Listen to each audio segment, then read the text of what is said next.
7e et dernier jour de campagne pour les élections législatives ivoiriennes. Les 1111 candidats en lice n'ont plus que quelques heures pour obtenir les faveurs des électeurs ivoiriens. Le vote est prévu pour ce dimanche 18 décembre. Lutte contre la fraude douanière, un important parc de bois de veine a été découvert par la brigade des douanes ivoiriennes dans la commune d'Abobo, alors même que l'exploitation du bois de veine est interdite sur le territoire ivoirien. Les autorités de la République démocratique du Congo demandent une coupure des réseaux sociaux à partir du 18 décembre, moins de 48 heures avant la fin du mandat du président Joseph Kabila, qui ne peut plus se représenter selon la Constitution. Bonjour à tous. Législative 2016 en Côte d'Ivoire, dernier jour de campagne. Les candidats ont jusqu'à ce soir minuit pour convaincre le maximum d'électeurs. Ils sont plus de 1000 à l'assaut de 255 sièges de députés. Et pendant qu'ils battent campagne, les forces de l'ordre se préparent pour la sécurisation du jour J. Le ministre chargé de la Défense, Alain Donvaï, sensibilise les populations. Il les a invités à collaborer avec les forces de l'ordre qui seront déployées partout dans le pays. Éric Goré. La sécurisation des élections législatives est une priorité pour le gouvernement. Le ministre chargé de la Défense, Alain Donvaï, visite tout le pays pour se faire une idée afin de mettre un dispositif sécuritaire en place d'ici le 18 décembre, jour des élections.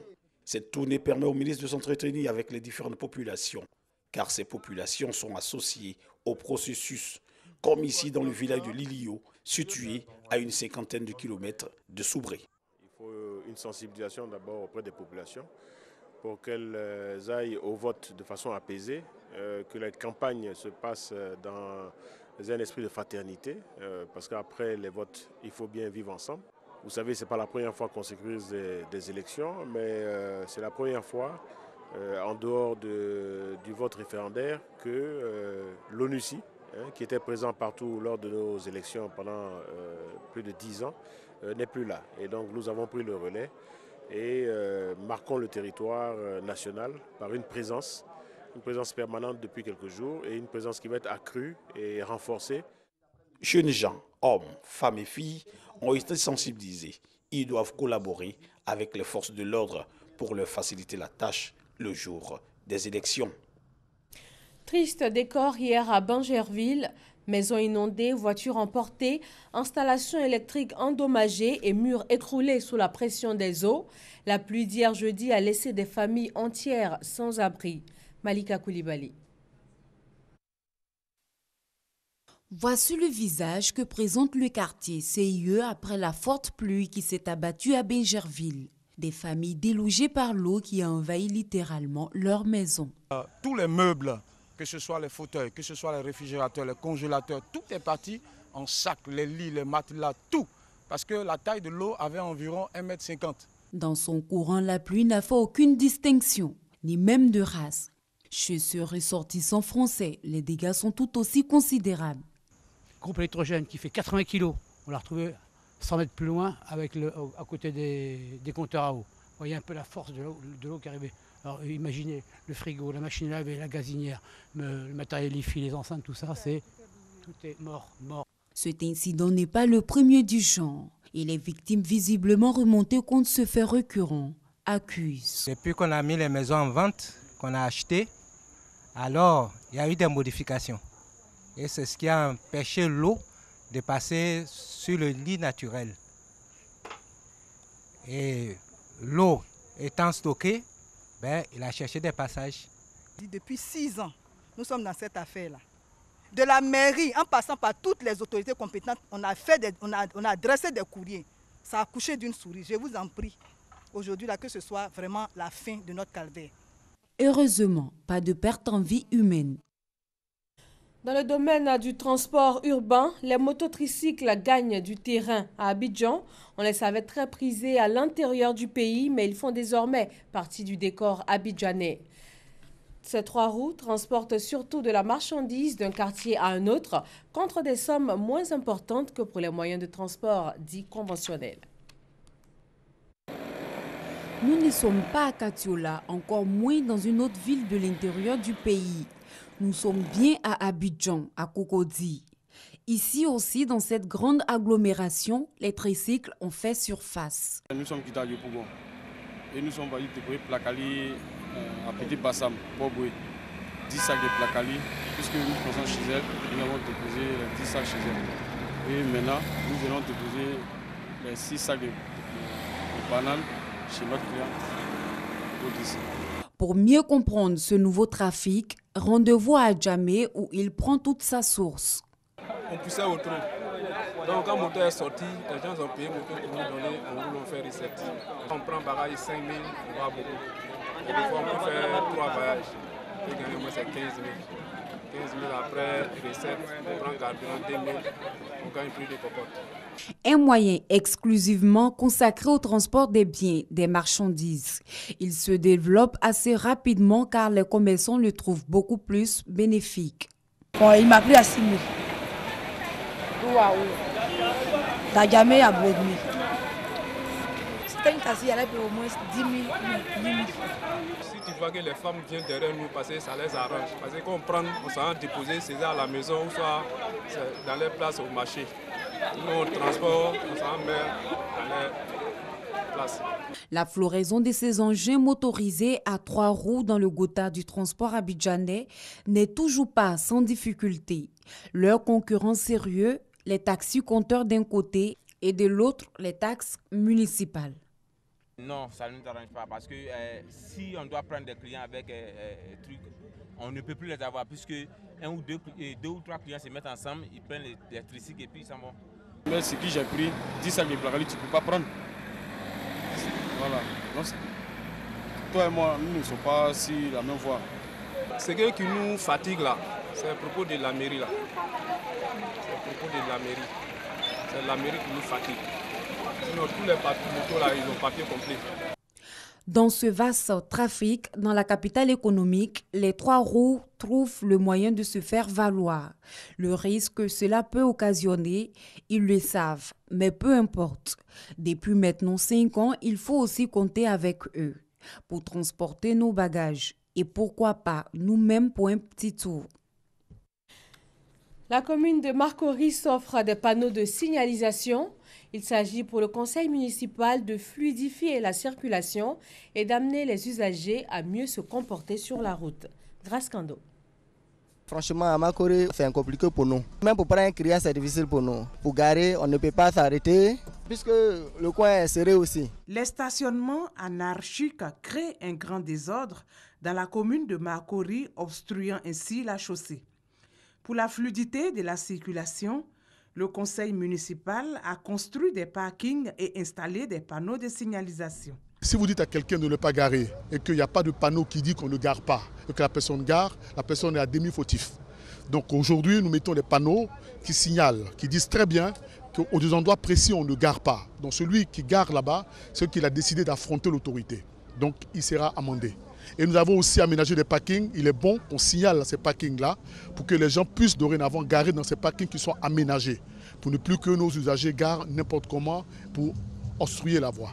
Ce projet de sécurité urbaine et de fluidité routière vise aussi à respecter les règles de bonne conduite et à éviter la vitesse en vue de donner à la commune de Marcory fière allure. Ce projet innovant va permettre à nos communes d'amorcer une phase de développement qui va faire que nos communes vont devenir l'ancrage du développement et donc, si on peut paraphraser pour dire les wagons du train de l'émergence. Ce projet a l'appui technique de l'Office de sécurité routière qui a mené une étude sur la fluidité routière dans la commune de Marcory.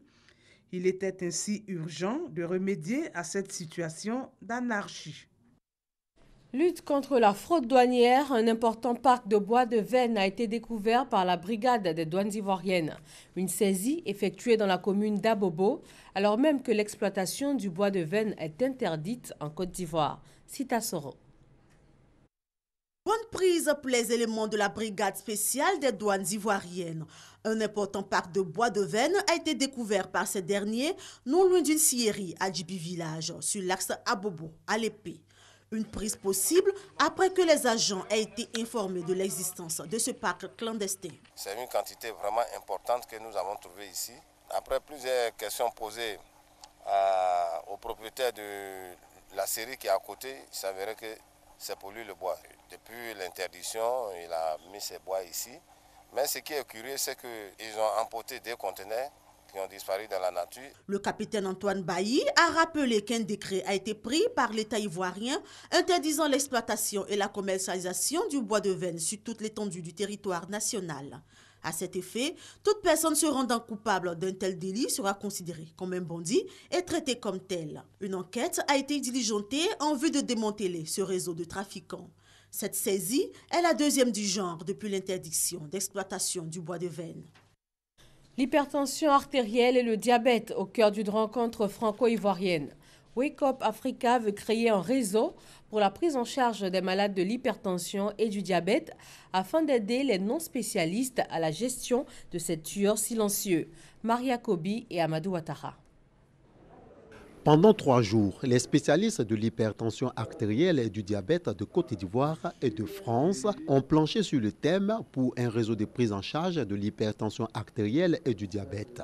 Une initiative de l'ONG Wake Up Africa et du service des maladies cardiovasculaires et thoraciques du CHU, Centre hospitalier universitaire de Bouaké, en collaboration avec Wake Up Africa Calais en France. Nous avons choisi d'associer ces deux pathologies d'ailleurs selon les recommandations de l'OMS pour permettre à nos praticiens qui sont confrontés dans leur pratique à ce séminaire-là d'être au fait des actualités aussi bien diagnostiques que thérapeutiques de cette maladie, mais aussi pour offrir à la population les bases élémentaires de prévention, de lutte contre ces deux maladies-là. La première journée de ce séminaire a permis à la population de Bouaké de se faire dépister contre ces pathologies qui ont un taux de prévalence élevé en Côte d'Ivoire. C'est une très bonne chose parce que cela nous permet de savoir notre état de santé. Nous nous ont bien accueillis. Avec le sourire, vraiment ça fait chaud au cœur. C'est par une remise de kits de lavage des mains aux élèves du groupe scolaire Onyosso 2 qu'ont pris fin ces journées dédiées à la lutte contre ces tueurs silencieux. 48 femmes chercheurs de l'université Félix Houphouët-Boigny promues par le CAMES, le Conseil africain et malgache de l'enseignement supérieur, les a faites maîtres de conférences agrégés et professeurs titulaires. L'association des femmes chercheurs les a célébrées. Grâce Kando. Koulibaly Sougo-Doua est la première femme professeure titulaire de géologie en Côte d'Ivoire. Elle a été promue en 2015 par le Conseil africain et malgache de l'enseignement supérieur, CAMES. Comme Koulibaly, 47 autres femmes chercheurs des 13 UFR de l'université Félix Houphouët-Boigny viennent d'être également promues. Elles sont maîtres de conférences agrégées et professeurs titulaires. Des mérites célébrés par l'Association des femmes chercheurs. C'est vraiment des sentiments de joie qui m'animent parce que je suis un pur produit, on va dire, de l'école ivoirienne. J'ai fait tout mon parcours ici. C'est seulement pour la thèse, il y a l'État de Côte d'Ivoire qui m'a offert une bourse et je suis allée faire une thèse à l'Université de Bordeaux. Autre fait marquant au cours de cette cérémonie hommage, une causerie débat autour du thème « L'enseignement supérieur et la recherche comme moyen d'autonomisation de la femme ». La femme dans ce milieu, comment concilier sa vie de famille, sa vie de mère, sa vie d'épouse à cette vie professionnelle. C'est de là que nous allons tirer justement notre épanouissement et, comme le dit le thème, notre autonomisation. Les femmes chercheurs de l'université Félix Houphouët-Boigny de Cocody s'engagent à toujours prôner l'excellence dans leur domaine d'activité. Diabo, département de Botro dans la région de Gbeke, le marché de la ville présente désormais un nouveau visage. Il vient d'être réhabilité et ouvert aux populations après un investissement de 12 millions de francs CFA. Le reportage de Soro Corona est commenté par Amadou Ouattara. Construit en 1985, le marché de la commune de Diabo est vétuste et passé de mode. Conséquence, des hangars de fortune construits et les artères de la localité sont utilisées par les commerçants, rendant du coup difficile la circulation les vendredis, jour de marché. Ce marché a désormais un nouveau visage. Il est entièrement rénové avec la construction de nouveaux magasins et des étals en béton. Coût de la réhabilitation, plus de 12 millions de francs CFA.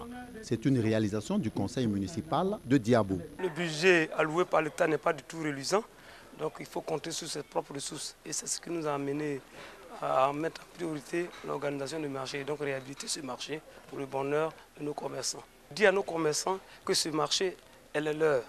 Il faut qu'ils s'approprient ce marché et qu'il n'est plus désormais possible d'occuper les voiries. L'infrastructure a été inaugurée, une initiative saluée par les cadres et les commerçants de Diabo. On peut se priver de vêtements, on peut porter les vêtements qu'on a, on peut réduire certaines dépenses, mais on est obligé d'aller au marché tous les jours.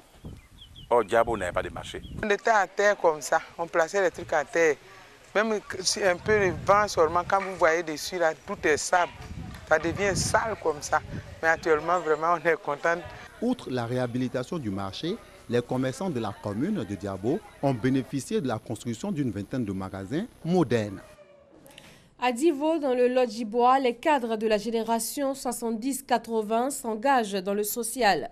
Ils veulent désormais agir ensemble pour un mieux-être des populations de la région. Mamadou Kwasi.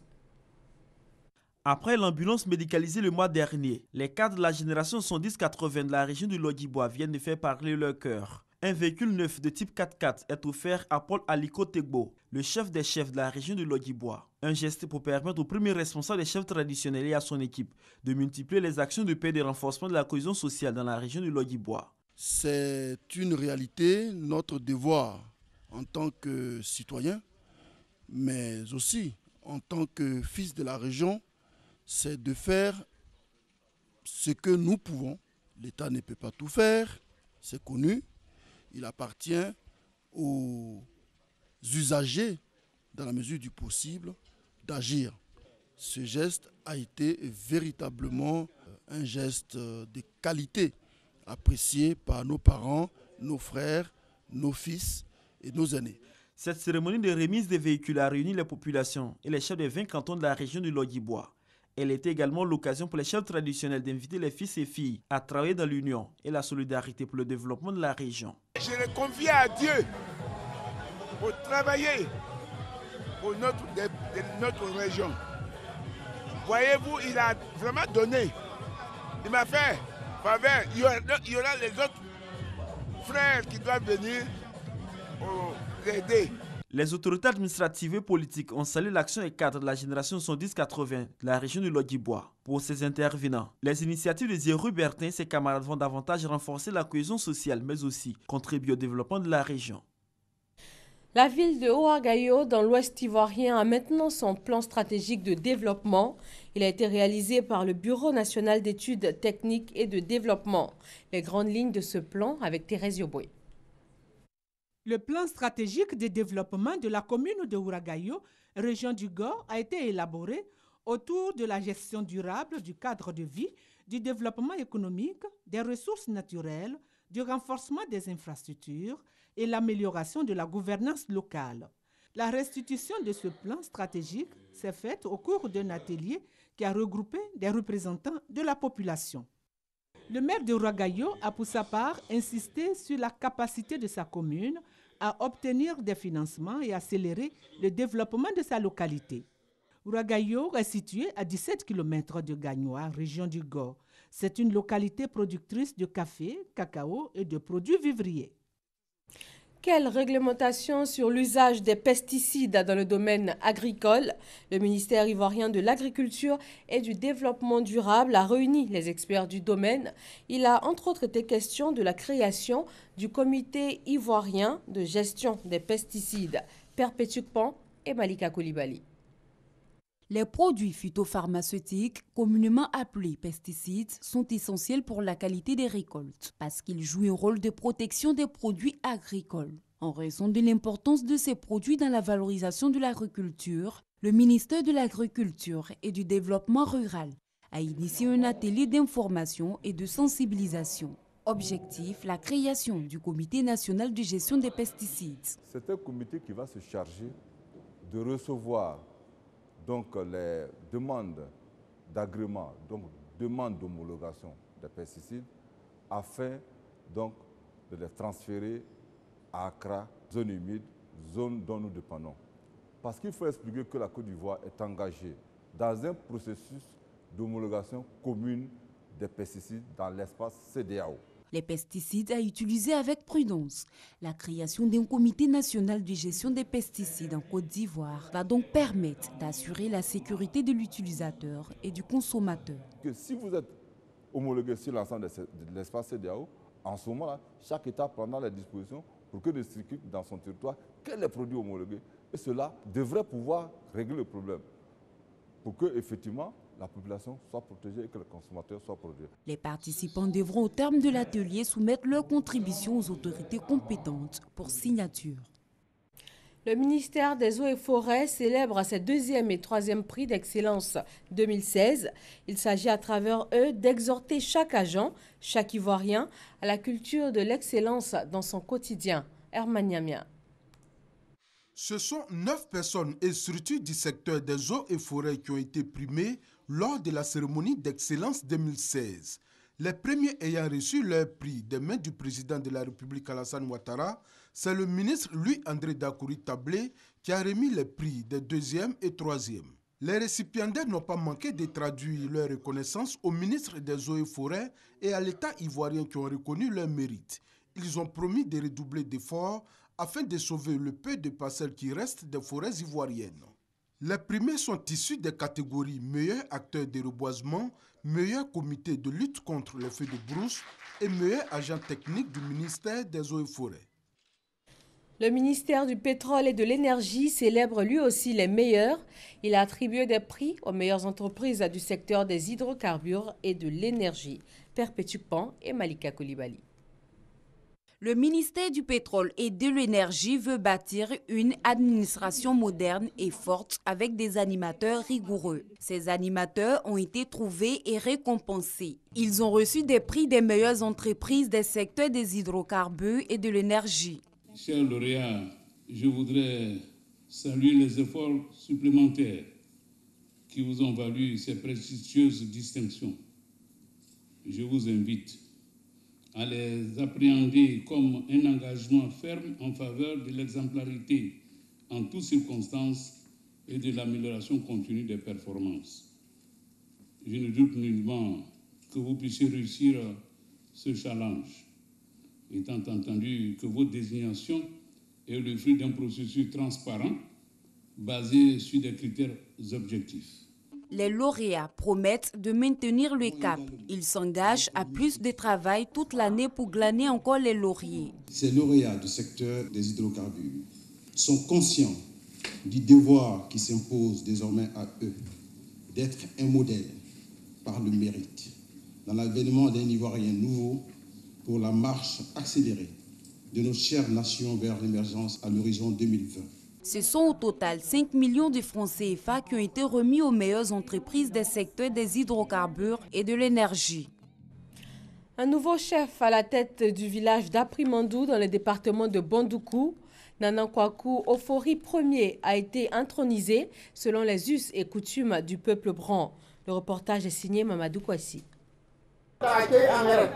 Posé par 3 fois sur un siège selon le rituel sacré avec des paroles fortes, Nanan Kwaku Ofori Ier devient ainsi le chef d'Apimandoum, village situé dans le département de Bandoukou, plus précisément dans la province Pinango. Il succède ainsi à Nanan Kwaku Foukou et reçoit des mains du préfet de la localité son arrêté de nomination. Le parrain de cette cérémonie, le ministre chargé du budget Abdourahmane Sissé, est également fait notable avec pour nom de règne Nanan Kwam Assondari. Dans son discours, il est revenu sur l'importance de la chefferie traditionnelle dans la société ivoirienne. Population d'Apimandoum, vous l'aurez compris, avec la loi de 2014 et la constitution de la Troisième République, le chef traditionnel est un acteur majeur, je dirais un acteur de premier plan dans la cohésion sociale. Apimandoum n'a d'autre destin que celui de rayonner. Apimandoum doit refléter la Côte d'Ivoire en miniature dans sa marche vers le développement. Au nom des populations, Maïzan Kofi Noël, fils et cadre de la région, a souhaité bon vent à Nanan Kwaku Ofori Ier. Il a par ailleurs rassuré le nouveau chef sur la disponibilité des cadres de la localité à le soutenir au cours de son règne. L'Organisation de coopération islamique, OCI, forme les organisations non gouvernementales des pays francophones. Ces ONG sont outillées pour mieux connaître le système international humanitaire pour une meilleure action sur le terrain. Davis Oyo et Franck Adio. Les guerres, séismes et inondations naturelles et leurs corollaires de flux de réfugiés préoccupent de plus en plus les ONG internationales humanitaires. Cette formation vise donc à renforcer les capacités du personnel des ONG nationales et internationales ainsi que celles d'autres acteurs exerçant dans l'humanitaire des États membres francophones de l'Organisation de coopération islamique. On est là pour essayer en tout cas de combler ces lacunes de connaissances pour que les ONG nationales et locales peuvent mieux répondre à ces besoins. Si on parvient à faciliter la tâche aux ONG, elles pourront savoir à qui s'adresser en temps de calamité ou bien de catastrophe, quelles sont les structures et quelles sont les modalités de fonctionnement des structures. Les responsables des ONG nationales et internationales sont mis à contribution.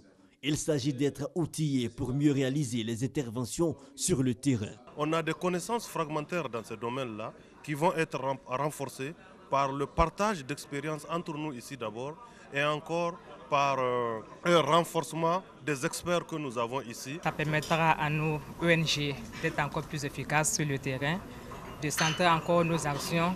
Une formation de 2 jours qui a enregistré plus d'une trentaine d'ONG nationales et internationales formées sur les modules pratiques du système international humanitaire. Et ces ONG qui œuvrent dans le domaine de la santé ont pris part aux 7 jours d'activisme contre le VIH-Sida à Boaké. La direction régionale de la santé et de l'hygiène publique s'est associée à elle afin de toucher toutes les couches de la population. Hassan Khan et Kader Sogodogo.